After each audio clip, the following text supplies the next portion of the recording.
تارمایی هێرشەکەی سەر کانگرس. ژینوار پەنایەک بۆ بێوەژنانی سووریا.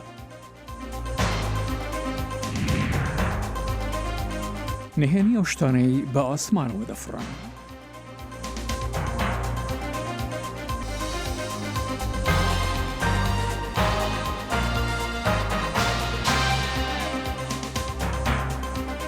تەماشاچی لە خۆشەویستی دەمەتان خۆش لە واشنگتن دیسیەوە خۆشاتنەوە ڕای بەرنامەی کورد کۆنەکشن هەینی 25 مانگە 6 ساڵە 2021 درود من جان دیلان پێشکەشتان کەم ئومیدوارم دەمێکی خۆش وەلمان بوونە سەر. واز صالح دەمیجەر هێوی ئادەمەکە خۆش ژوەرا دەخوازم. سەرۆکی ئەفغانستانی ئەشرەف غانی و سەرۆکی گفتوگوین ئاشتی ئەفغانی عەبدوڵڵا عەبدوڵڵا ئیرۆ لە کۆشکا سپی بێ سەرۆک جۆ بایدن را کۆم دەبن. یەکەم کۆمبوونا ڕووبڕوو یا سەرکردەیەن هەردوو وڵاتان تێدە دەمەکێدا کۆ ئەمریکا و ناتۆیە دەست بە ڤەکشینە هێزن خۆی نمایی جە ئەفغانستانی کردنە. حکوومەتە ئەفغانستانی دەبێژە دێ کۆمبوون باڵێ بدە سەر بەهێزکردنا پەیوەندیên دوئالی و هەڤرێزیە دناڤەرە هەردوو وڵاتاندا. شارەزا پێشبینی ئەوەیەکێ دەکەن کۆ di komبوونێدا ئاخافتنên ئاشتیە ئەفغانستانê و پشتگیریە ئەمریکا بۆ ئەفغانستانê di serê ejendeyê de bin. وێنەکانی پەلەمەردانی کانگرسی ئەمریکا لە 6 مانگی یەک هێشتا لە بیری زۆرێک لە ئەمریکایەکاندا بە زیندوی ماوەتەوە بە تایبەتی بۆ ئەندامانی کانگرس کە گەواهی ئاژەوەکان بوون. یەکێک لە ئەندامانی کانگرس باس لە تارمایە دەرۆینەکان دەکات بگرە پاش چەندین مانگ لە ڕووداوەکە.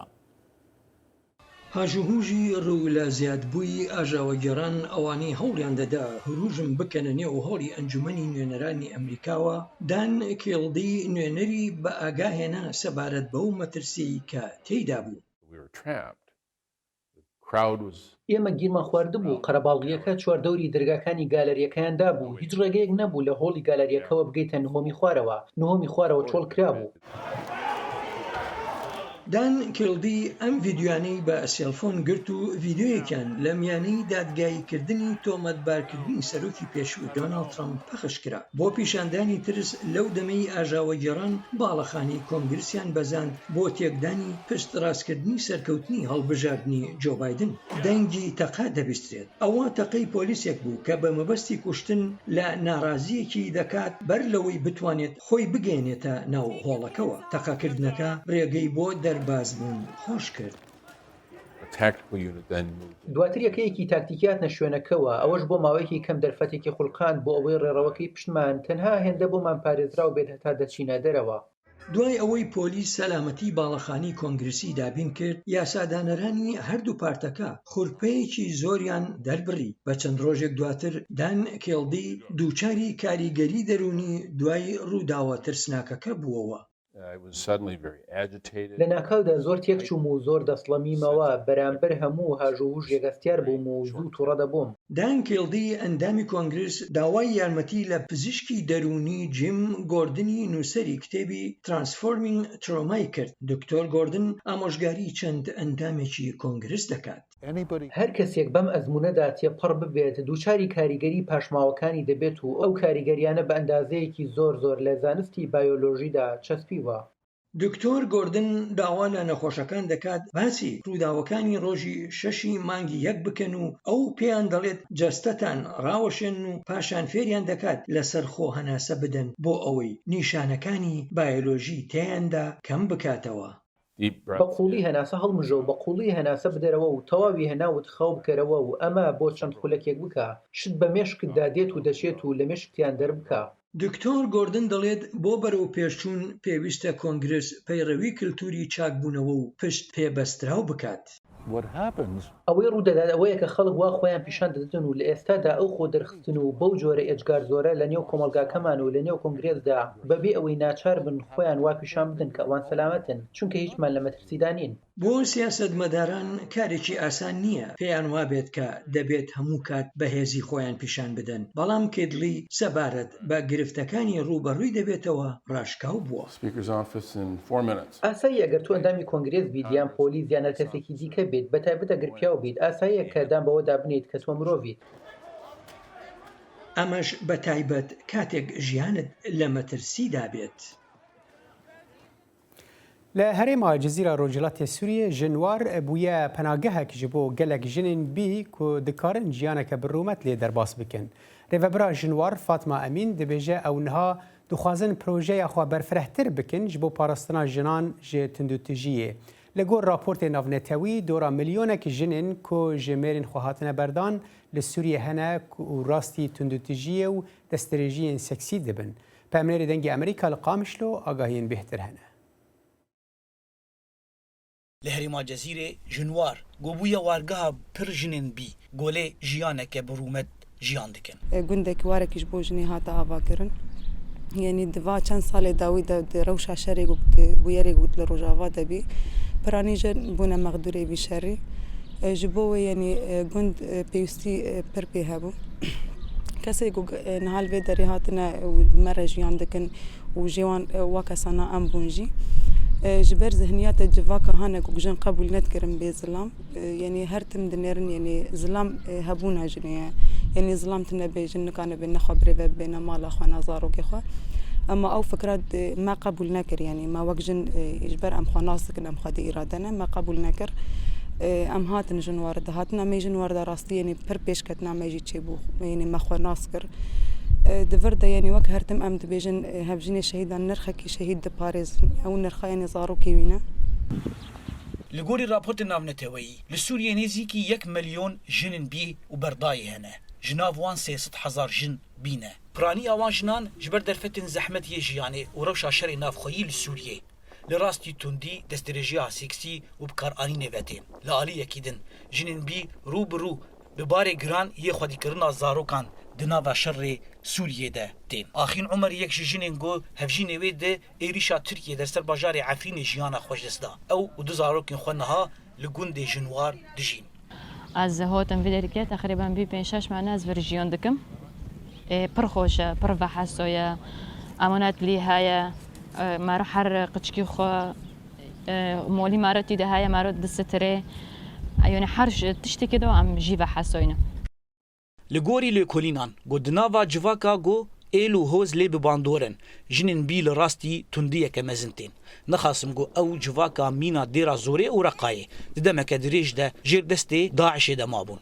Bandora îdeolojiya Daişê û baweriyên olî û civaka êlan li gorî vê jinê got bi sedin jinên wek wê li rastî koletiya seksî dihatin û bi zorê çend caran dihatin zewjandin. Jin li ser demê Daeş bi rastî tundî û eşkencedan pêt hate kirin. Hekir cilkê traş nekirban berxwe yan jî çavê wan diyar kirban bi tundî lê xistin. Di nava şerê navxweyî li Sûrî de û şerê li dijî Daişê de bi hezaran jin bîmane. Jineke li Jinwar vê dibêje got biryara şer mêr dide lê encamên şerî xerab jin û zarok didin. Zana Umer dengê Amerîka herêma Dirbêsiyê. نوێترین هەواڵ و زانیاری خێرایی و متمانە لە فەیسبووکی دەنگی ئەمریکا. بەهۆی هێرشە بەردەوامەکانی تورکیە بۆ سەر هەرێمی کوردستان و ئەو گرژیەی لە نێوان پارتی و پەکەکە دروست بووە، شیانی شەڕێکی ماڵوێرانی تری کورد لە ئاسۆدایە. بۆ تێشەستنە سەر هەندی لایەنی ئەم بابەتە دکتۆر ڕێبار فەتاح ڕۆژەمەوان و شارەزای ڕۆژهەڵاتی ناوەڕاست ڕاستەخۆ لە ڕێگای سکایپەوە لە لەندەن لەگەڵماندایە. دکتۆر ڕێبار خۆشاتنەوە بەڕامەیی کورد کۆنەکشن ئاخۆ بەو بارودۆخە ئابووریە بەو لە یەکترازانەی لە نیوان لایەنەکاندا لە ئارادایە بەوەی هەرێمی کوردستان نیوەی وڵاتەکەی لە دەستداوە و دەوڵەتی ئیسلامی داعش لە قەراغ سنوورەکانێدا لە پەنا ڕاوەستاوە بەوەی پێشمەرگە و هاوڵاتیانی هەرێم بۆ ماوەی چەندین مانگە موچەیان پێ نەدراوە بەرگەی شەڕێکی تر دەگرن یان شیانی هەیە ئەو دەسەڵات و قەوارە بەرەو هەڵدێر ببات. کوردستان ئامادەی شەڕ نییە بەڕاستی لەبەر ئەو هەموو هۆکارەی کە تۆ حاڵی حازر خستە بەرد دەست ینی ئەو کەلێنە گەورێش کە لە نێوان خەڵکو و لە نێوان دەسەڵاتدا هەیە هەروەها چەندین دەساڵ لە کوردستاندا هەیە کوردستان بە هیچ جۆرێک ئامادەی شەڕێک نییە لەمڕۆدا. دکتۆر ڕێبار مەگەر تاالبانی و بارزانانی بریارێ نەدا ئیتر شەڕی کورد ناکەن بوو ئەو دڵە ڕاوکی و ترسە. ینی من حەزەکەم لێرە کورد لە بەرزانی و تاالبانی بکەینەوە چکە بەڕاستی ینی ئەو حکومێک کە لە ساڵی 1990ەوە لە کوردستانە بەرقەرارە حکمی کورد نییە، حکمی کۆمەڵێک کەسە کە دەستیان گرتۆ بەسەر دەرامەت و پلۆپایی کوردستاندا. ینی نامەوێت هیوای غەڵەت بم بە خەڵک، بەڵام بەڕاستی ئەبێ ئێستا لەوە تێگەیشت بین کە دەسەڵاتی خەڵک نییە، دەسەڵاتی کۆمەڵێکن، دەستەیەکن کە هەموو شتێک لە بەرژەوەندی خۆیان بەکاردێنن. ئەو شەڕەش بەشێکە لەو لە ئەنجامی ئەو میسمەنجمنتە کە بە ئینگلیزی پێڵێنیا لە ئەنجامی ئەو لە قەیرانێکەوە بۆ قەیرانێکی دیکەیە کە لە کوردستانە لە ساڵی 1990ەوە بەرخەرارە. یعنی کوردستان بەرگەی شەڕ ناگرێ، بەڵام تورکیا ڕەنگە بێوێت بۆ ئەوەی ئەو قەوارێش کە هەیە لاوااستر بێت کورد بەرەو شەڕێکی دیکە بڕێت. ئەوەشمان بیر نەچێت بەڕاستی شەڕەکە زۆربەی بۆ ئەوەیە کە ئۆردوغان ڕای گشتی خەڵکی تورکیا بەلای خۆیدا ڕاپکێشیە. دکتۆر لە هەرێمی کوردستان گوایە حکوومەتێک پەرلەمانێکەیە کە بەرپرسە لە هەر کارێک لە هەر بە ئاسایی شێو هەیە. لێرەدا شەڕێکی لەو جۆرە حکوومەت و پەرلەمانەکە بریاردەن یان لایەنێکی سیاسی؟ ینی هەمومان نەزانین با خۆمان نەخڵەتێنین حکوومەت و پەرلەمان هیچ ڕۆڵێکی نییە.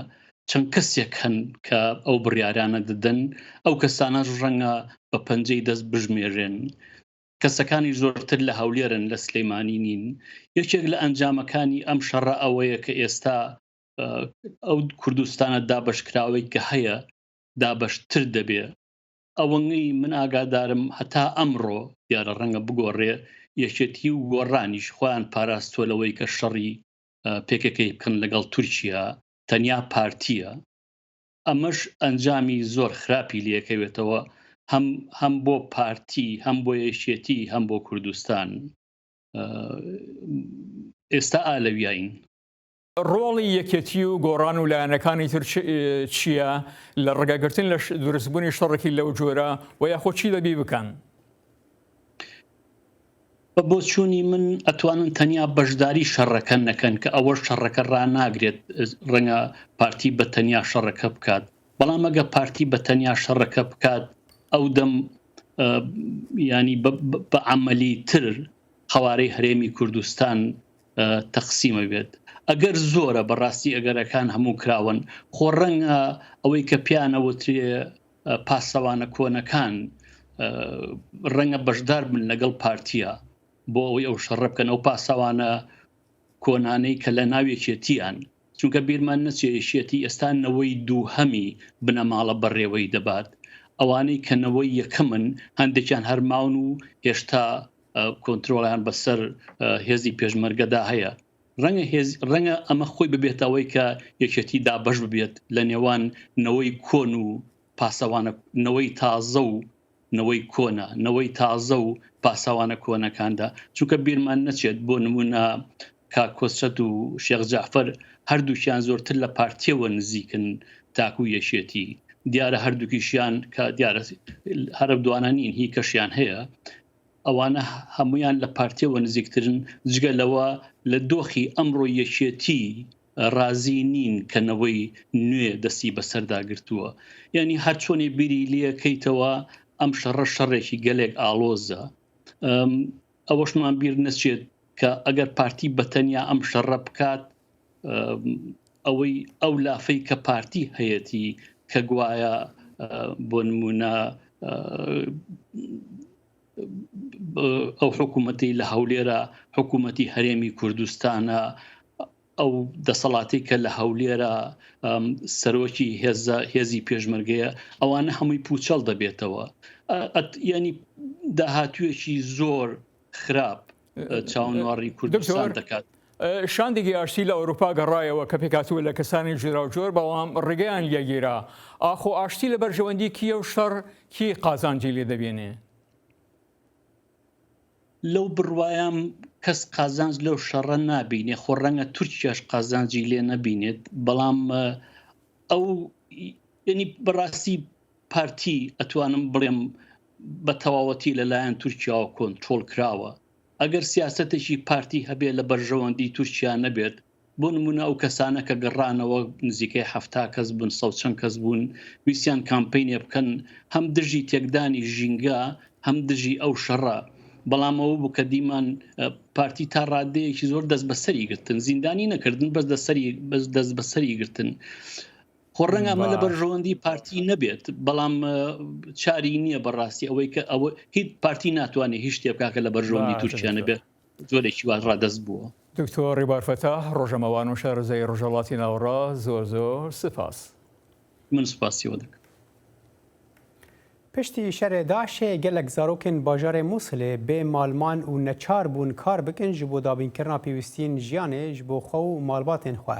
Gelek ji wan zarokan ji ber heman sedaman ji dibistanan derketin. Raporta Peyamnêrê dengê Amerîka li Mosulê ronî dêde ser rewşa wan zarokan. Bêgora yasayê nîvdewletî nabîtin zarok karketin û taybet karên giran ku rojane çendîn demjimêran karketin. Li bajarê Mosulê û taybet li cihên pîşesazî bi sedan zarok hêne dîtin ku rojane zêdetirî 8 demjimêran kar dikin û mandîbûneka êkcar zor dibînin.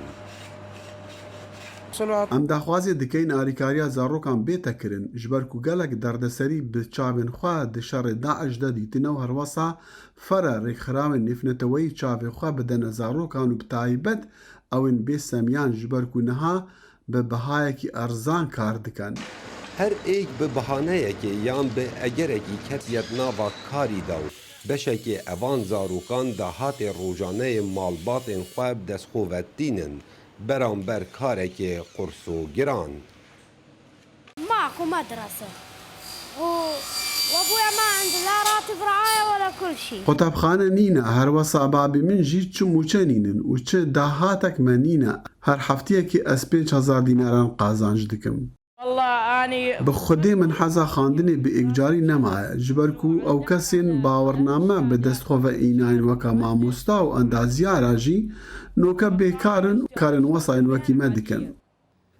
Aliyên hikûmî jî tekestiyen ku piştî azadkirina Mosulê diyarda karkirina zarokan gelek berfireh bûye û gehiştiye qonaxên metirsîdar lê gel û çareserî ji bo nehêlana evê diyar dê çi ye?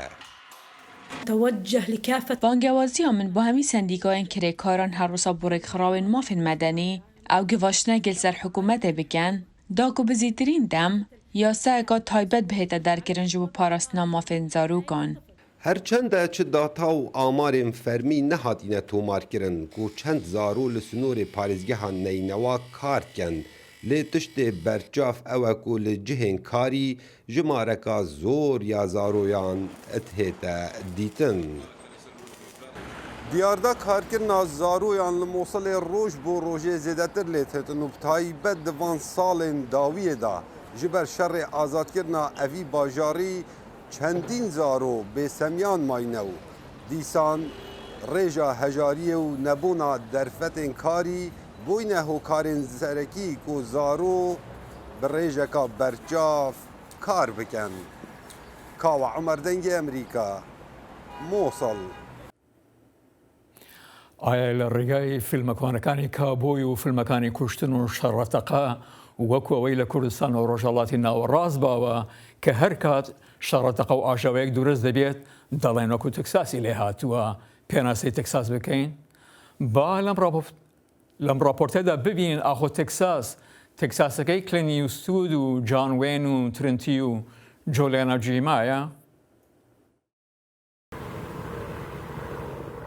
ویلایەتی تەکساسی ئەمریکا دووهەم ویلایەتە لە ڕووی پێوانە و ژمارەی دانیشتوانەوە شاری مۆسیقا و شانۆ و ڕۆشنبیری و کاوبۆیە لە خەیاڵدانی زۆرێک لە دەرەوەی ئەمریکا لە چاو فیلمی شەڕەتەقە و عەسابەگەریەوە لێ ئێڕوانن. لە زۆر ناوچەی کوردستان و تەنانەت خۆرهەڵاتی ناوەڕاستیش ئەگەر هەر تەق و تۆقێ لە هەر شوێنێکدا ڕوو بدات دەڵێن ناوچەکەمان بووە بە تەکساس بەڵام وەرن بە تەکساستان نیشاندەم.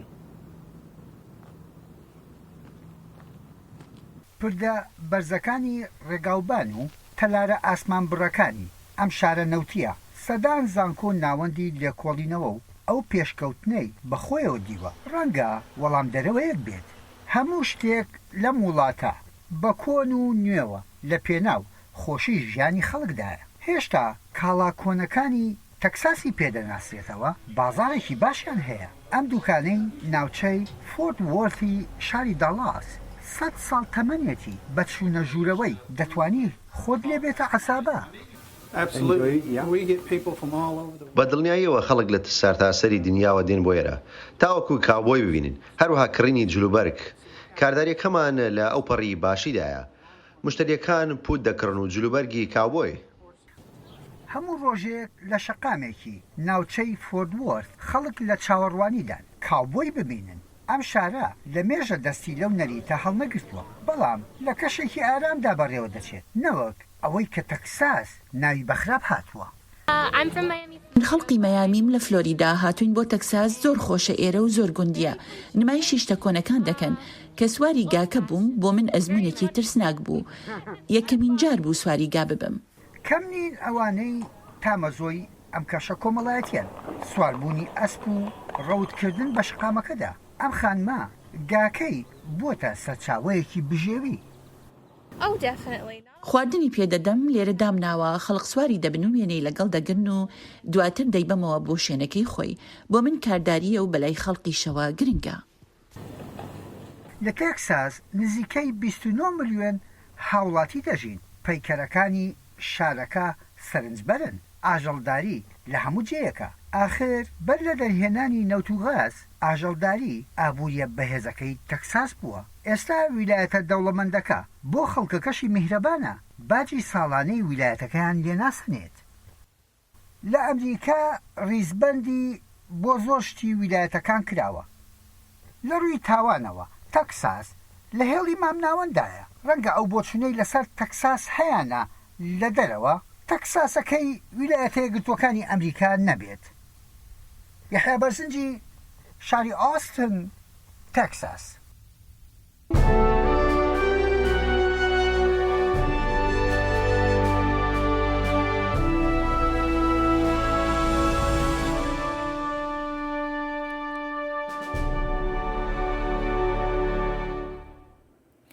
ئاخۆ پێنتاگۆن و FBI و دەستگا هەواڵگەریەکانی تری ئەمریکا چی دەزانن لەبارەی UFOەکان یاخود ئەو شتانەی بە ئاسمانەوە دەفرن و کەس نازانی چین چاوەڕی دەکرێت لە ماوەی ئەم هەفتەدا راپۆرتێک سەرنج بۆ چەند دەرەنجامێک ڕابکێشێت و چەندین پرسیاریش دروست بکات بە تایبەتی لەبارەی نەیرانی ئەمریکاوە. چاوەڕەیەک و راپۆرێکە سەر ئوفویان وێ هەفتێ بگەێژە کۆنگرە ئەمریکایی. زیاتری 120 بۆیرین و ئارتش دەبێژە تشتên هەواییên nenaskirî têdane. Lê karbidestên ser raporê axıftî û hevpeyvîn digel New York Timesê kirî dibêjin hêşta biryar nehatiye dayîn ka çavkaniya wan tiştên hewayê difirin çi ne. Lêpirsîna hikûmeta Amerîkayê ser tomarên deryayî yên Amerîkayê hate destpêkirin ku nîşan didin ku tiştên nenaskirî bi awayek awarter li hewayê difirin. Louis Elizondo ji destpêka sala 2008 êre ve serpirîştiya lêpirsîna Pentagonê ya UFOyan dike. Ev raporane ji aliyê çavderên perwerdekirî ve di cihên herî pêşkeftiyên Amerîkayê de hatine girtin. O tiştê rastin. û ew di herêma hewayî ya dibin kontrola me da bûn lê em nizanin ka ew çi ne. Parlamenterên her du partiyên siyasî dibêjin dem hatiye ku bihê destnîşankirin ka ew tişt metirsî bû Amerîkayê çê dike an ne. Çavlereyek û rapor ser vê çendê raweste ku xwedanên wan tiştên hewayî dijberên Amerîkayê ne an ne. û dibe ku Çînê an jî Rûsyayê ew teknolojiya gelek pêşkeftî çêkiribe. Ew ne pêkane dibêje Marek van Romankov, pisporê parastinê ti dema rêveberiya Obamada. Em dizanin ku hêşta Çîn hewl dide ku teknolojiya besît ya motora jetan têbgehe. Çînê pişta xwe bi sîxuriyê vegirê daye bo parastina teknolojiya xwe ya beravaniyê. Bûceya beravaniya Rûsyayê jî hindî beşek biçûk ya Amerîkayê ye. هنک بسپور دبیجن جبر آگاهداری سنوردار گلک زوی کمرو ببیجه او تشتنه انجام تکنولوژیا پیشکفتی یا نتوکینه. There could be explanations that don't require دبا کو انجام تکنولوژیک پیشکفتی نبه. تنه تشتکه کو ام لبنده نبون و مبره ندیتیه. هک او تشتک جه چینی آنج روسیای به براستی او تک چون آسازین مین استخباراتی نشان داده. راپور 6 ماه تید آماده کردن و بلگه به سالان هیئت ناودانه. دیاره کو کاربدستن استخبارات هیچ تا نه آمادانه کو انجام بربچاو اشکره بکن. هر چند تید راگاهاندون کو چه بلگه این گیانبرین در وی دنیای نینه او احتماجی نهاتیه درخستن. From what I've heard from لگوری آگاهین من جه حوالین ده حکومت دا بهیستی دم تری ناکه که ام راپور کار کوپیک سروی مجاره به آماده کرن. براستی آگاهین ما پیوستنینه. او پروژک دم دریجه و از بیجم او پینگاوک راسته. سررای ویت کلیه چینه بخواجی برنامه اوفیان هیه لگوری گوتارکا ساوت چاینا مورنینگ پوست گوری کلنرک دبیجه جدرکا وانتشتان دبکو امریکا بخوابه. بینەرانی خۆشەویش پاش نزیکەی 1 ساڵ و 4 مانگ بەهۆی پەتای کۆرۆناوە و ڕێنماییەکانی تەندروستی ئەمە یەکەمین جارە من و هاوڕێم کاکساڵا بتوانین پێکەوە لەسەر یەک مێزدا بنیشین.